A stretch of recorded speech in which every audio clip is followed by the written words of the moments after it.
నమస్తే.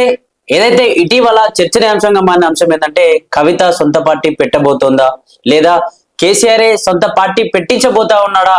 అటు ఆ కుటుంబ కలహాలు ఏమైనా వస్తా ఉన్నాయా, లేకపోతే కేటీఆర్ ఇప్పుడు అధ్యక్షుడు రేసులో ఉన్న కేటీఆర్ నెక్స్ట్ సీఎం కాబోతా ఉన్నాడు అని చెప్పేసి సహించలేక ఈమె పార్టీ పెట్టి ఈ బీఆర్ఎస్ నుంచి వైదొలిగిపోతుందా అని చెప్పేసి ఒక పెద్ద ఎత్తున అయితే ప్రశ్నల దుమారం రేపుతోంది.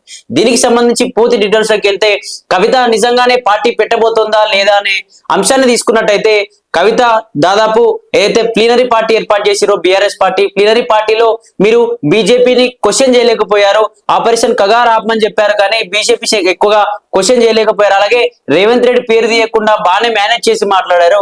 అలాగే ఈ రాష్ట్రంలో జరుగుతున్నటువంటి అన్యాయాలన్నింటినీ కూడా చెప్పారు. కానీ అందులో ఇంకా చాలా అంశాలు మాట్లాడే అవసరం ఉండే, అటు చాలా మంది సమస్యల గురించి చెప్పే అవసరం ఉండే, కానీ ఇవి కూడా ఆ సమస్యల పైన మీరు చెప్పే ప్రయత్నం చేయలేదు అని చెప్పేసి కవిత 6 లెటర్లు సీఎం ఏదైతే మాజీ సీఎం కేసీఆర్ గారికి రాసింది.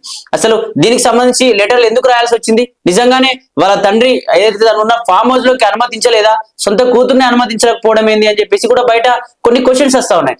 నిజంగా లోపలికి అనుమతించలేదా? డైరెక్ట్ వచ్చి మాట్లాడొచ్చు కదా, ఎందుకు లెటర్స్ ఇవ్వాల్సి వచ్చింది? సొంత కూతురే లెటర్స్ ఇస్తే సామాన్య ప్రజలైనటువంటి అంటే గజ్వెల్ ఎమ్మెల్యే కాబట్టి కేసీఆర్, మరి గజ్వెల్ ప్రజలందరూ కలవాలి అంటే వాళ్ళు లెటర్స్ ఇవ్వాల్సిన పరిస్థితేనా అని చెప్పేసి కూడా ఒక పెద్ద ఎత్తున ప్రశ్న దుమారం చెప్తారు. దీనికి సంబంధించి నిజంగానే కవిత పార్టీ పెట్టబోతుంది అని చెప్పేసి ఆ పార్టీ పేరును ఆల్రెడీ ఖరారు కూడా చేసేసిందని చెప్పేసి దాని వెనుక కేసీఆర్ ఉన్నాడు, కేసీఆర్ పార్టీ పెట్టించబోతా ఉన్నాడు అని చెప్పేసి కూడా అటు మెదక్ ఎంపీ రఘునందన్ రావు కూడా కొన్ని దీనికి సంబంధించినటువంటి కొన్ని హాట్ కామెంట్స్ కూడా చేసిండు. ఏంటి అంటే నిజంగా ఈ నెల 2న అయితే జూన్ 2న ఏదైతే బీఆర్ఎస్ పార్టీ ఆవిర్భావ దినోత్సవం ఉన్నందున అంటే టీఆర్ఎస్ పార్టీ ఆవిర్భావ దినోత్సవం ఉన్నందున అదే రోజు కవిత పార్టీని అనౌన్స్ చేయబోతోంది.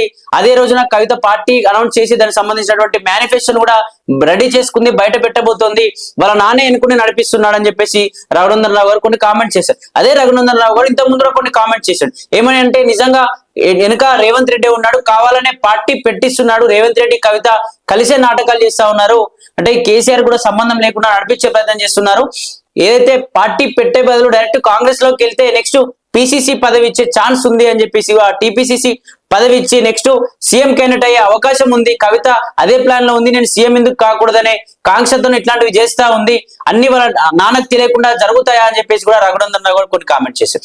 దీనికి సంబంధించి అయితే నిజంగా ఏదైతే జూన్ 2న ఆవిర్భావ దినోత్సవం ఉందన్న టీఆర్ఎస్ పార్టీ ఆవిర్భావ దినోత్సవం ఉన్నందున అదే రోజు పార్టీ అనౌన్స్ చేయబోతోంది. ఆ పార్టీ కూడా టీబీఆర్ఎస్ తెలంగాణ బహుజన్ రాష్ట్ర సమితి అని చెప్పేసి దానికి సంబంధించి కండువాలు కావచ్చు, దానికి సంబంధించి జెండా కావచ్చు, దానికి సంబంధించి కూడా కొన్ని సోషల్ మీడియా వేదికగా వైరల్ అవుతా ఉన్నాయి.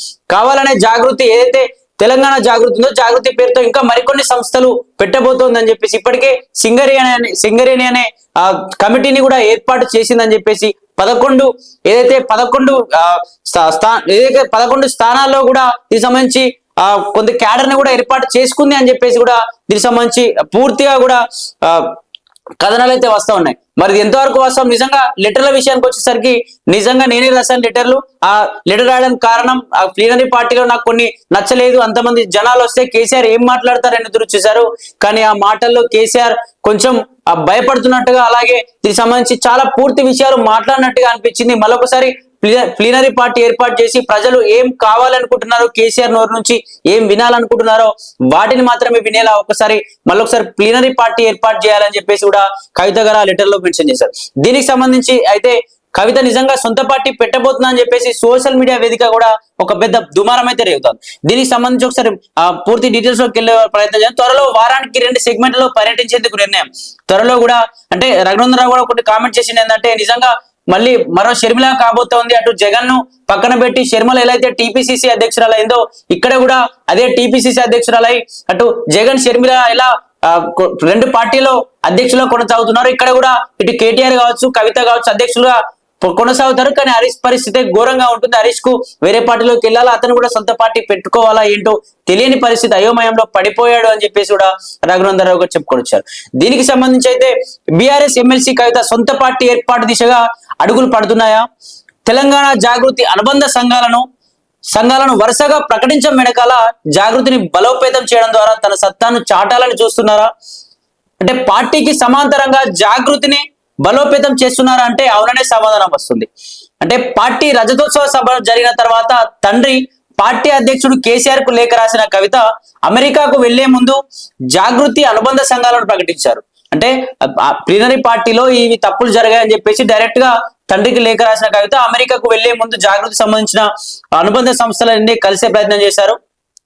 అమెరికాకు వెళ్లే ముందు అమెరికా వెళ్ళొచ్చిన తర్వాత భారీ బందోబస్తు, అయితే ఎయిర్పోర్ట్ వచ్చిన తర్వాత భారీ బందోబస్తు, కనీసం అటు బీఆర్ఎస్ కండువాలు లేకుండా, బీఆర్ఎస్ జెండా లేకుండా ఓన్లీ జాగృతి కండువాలతో ఓన్లీ కేసీఆర్ అయితే కవిత జై కవిత అని చెప్పేసి స్లోగన్స్ తో, కవిత ఫొటోస్ తో మాత్రమే చాలా మంది ఫ్యాన్స్ అయితే అమెరికా అయితే ఎయిర్పోర్ట్ శంషాబాద్ ఎయిర్పోర్ట్ నుంచి కవితను స్వాగతం పలకడానికి వెళ్ళిన పరిస్థితి.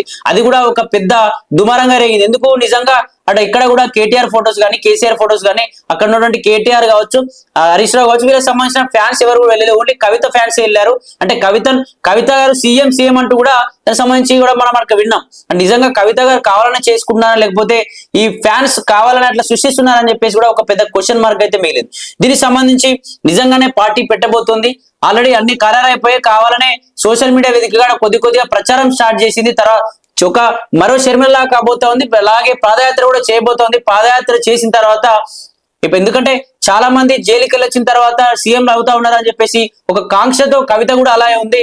మరి కవిత నిజంగా దాదాపు ఇదైతే తెలంగాణ వచ్చినప్పుడు, ఏదైతే కాంగ్రెస్ పార్టీ అధికారంలోకి వచ్చినప్పటి నుంచి కవిత గారు ఇటు సామాజిక తెలంగాణ కోసం కావచ్చు, బీసీ నినాదంతో ముందుకు వస్తా ఉన్నారు. బీసీలకు ఎందుకు ఎమ్మెల్యే టికెట్స్ కావచ్చు, ఎంపీ టికెట్స్ కావచ్చు, రాజకీయ పరంగా కావచ్చు, ఆర్థికంగా నష్టం జరుగుతుందని చెప్పేసి కూడా చాలా ప్రెస్ మీట్ ఏర్పాటు చేసి, రౌండ్ టేబుల్ సమావేశాలు ఏర్పాటు చేశారు. దీనికి సంబంధించి కూడా సామాజిక తెలంగాణ కోసం కూడా పెద్ద ఎత్తున దీనికి సంబంధించి ప్రెస్ మీట్ కూడా ఏర్పాటు చేశారు. దీనికి సంబంధించి అసెంబ్లీలో పూలే విగ్రహాన్ని ఏర్పాటు చేయాలని చెప్పేసి కూడా పెద్ద ఎత్తున కొట్లాడారు.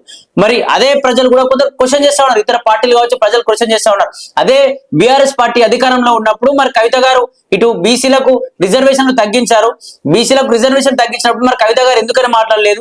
మరి బీఆర్ఎస్ పార్టీలో ఉన్నప్పుడు ఎమ్మెల్యే టికెట్స్ కానీ, ఎంపీ టికెట్స్ కానీ మరి బీఆర్ఎస్ పార్టీ బీసీలకు ఎక్కువగా ఇవ్వలేదు, మొత్తం అగ్ర కులస్తులకు మాత్రమే ఇచ్చింది. అప్పుడు ఎందుకు మరి కవిత గారు ఎందుకు నోరు మెదపలేరు అని చెప్పేసి కూడా కొందరు క్వశ్చన్ చేస్తా ఉన్నారు. మరి నిజంగానే బీసీ వాదంతో అయితే ముందుకు వస్తా ఉంది, సామాజిక తెలంగాణ అంటా ఉంది. మరి బీసీలందరూ నిజంగా ఒక సొంతగా ఏదైనా పార్టీ పెడితే మరి బీసీలందరూ దగ్గరికి తీసుకునే ఛాన్స్ ఏమైనా ఉందా? మరి నిజంగా అసలు ఏం జరగబోతుందని చెప్పేసి కూడా రాష్ట్ర వ్యాప్తంగా ఒక ఉత్కంఠగా ఎదురు చూస్తా ఉన్నారు. మరి ఎందుకంటే మాజీ సీఎం కూతురు ఎందుకు బయటకు రావాల్సి వస్తుందని చెప్పేసి, అంటే సీఎం కు తెలియకుండా ఉంటుందా, అంటే సీఎంఏ చేపిస్తున్నాడా, లేకపోతే సీఎంఏ వీళ్ళందరినీ పక్కకి వెళ్ళిపోయే ప్రయత్నం చేస్తా ఉన్నాడు. ఎందుకంటే కవితనే చెప్పింది, లోపల పార్టీలో దయ్యాలు ఉన్నాయి, కోవట్టున్నారు, వాళ్ళని పక్కకు పెట్టండి నాన్న, పక్కకు పెడితే నీ పార్టీ మళ్ళీ మరోసారి కూడా అధికారంలోకి వచ్చే ప్రయత్నం జరుగుతుంది. మళ్ళీ కూడా పెద్ద ఎత్తున కొన్ని సంవత్సరాలు అంటే 10-15 సంవత్సరాల పాటు బీఆర్ఎస్ పార్టీ అధికారంలో ఉండే ఛాన్స్ ఉండేది.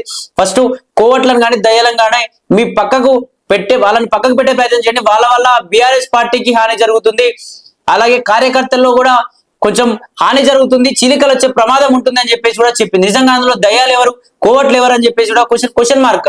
మరి దయ్యాలు కోవట్లు అంటే కొందరు ఏం చెప్తా ఉన్నారంటే, ఇటు రఘునందన్ రావు కావచ్చు, ఇతర పార్టీ అభ్యర్థులు కావచ్చు, పార్టీ లీడర్స్ ఏం చెప్తా ఉన్నారంటే, అటు సంతోష్ రావు కావచ్చు, లేకపోతే ఇటు కేటీఆర్ కావచ్చు, హరీష్ రావు కావచ్చు, వీళ్ళే మరి దగ్గర ఉండే వ్యక్తులు. ఇంకా దయ్యాలు కోవట్లు ఎవరు ఉంటారు?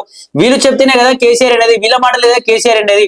కేసీఆర్ చుట్టూ ఉండేది అటు సంతోష్ రావు కావచ్చు, ఎక్కువగా సంతోష్ రావు ఉంటే అటు కేటీఆర్ కావచ్చు, హరీష్ రావు కావచ్చు ఉంటారు. మరి వీళ్ళనన్నట్ట అటు సంతోష్ రావు అన్నట్ట అని చెప్పేసి కూడా ఒక ప్రశ్న అయితే బయట అయితే ఒక పెద్ద దుమారం రేపుతుందని చెప్పుకోవచ్చు. నిజంగా దీనికి సంబంధించి మరి నిజంగానే పార్టీ పెట్టబోతుందా, నిజంగా ఖరారు అయిపోయిందా, పార్టీ పెట్టబోతుందా, లేకపోతే రఘునందన్ రావు అన్నట్టుగా కాంగ్రెస్ లోకి వెళ్ళబోతుందా, మరో షర్మిల మరో కవిత కాబోతా ఉందా అని చెప్పేసి కూడా మరి ఏం జరుగుతుంది? జూన్ 2న అయితే ఎదురు చూడాలి. మరి జూన్ 2న అయితే పార్టీ పెట్టబోతుందని చెప్పేసి కూడా సోషల్ మీడియాలో పెద్ద ప్రచారం జరుగుతోంది.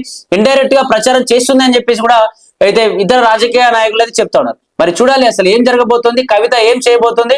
నిజంగా పార్టీ పెడితే ఆ బీఆర్ఎస్ పార్టీలో కావచ్చు, ఆ కేసీఆర్ నుంచి మరి ఎట్లాంటి విషయాలు కావచ్చు, ఎట్లాంటి అటు కేటీఆర్ గారు కావచ్చు, ఇటు హరీష్ రావు కావచ్చు, ఇటు కూడా బీఆర్ఎస్ అధినేతలు కావచ్చు, బీఆర్ఎస్ పార్టీ కార్యకర్తలు కూడా ఎప్పుడు కూడా కవిత గురించి ఇప్పటికి కూడా మాట్లాడారు. నిజంగా పార్టీ పెడుతుందా అని చెప్పేసి మాట్లాడించినా కూడా మాట్లాడకుండా వాయిదాలున్న పరిస్థితి.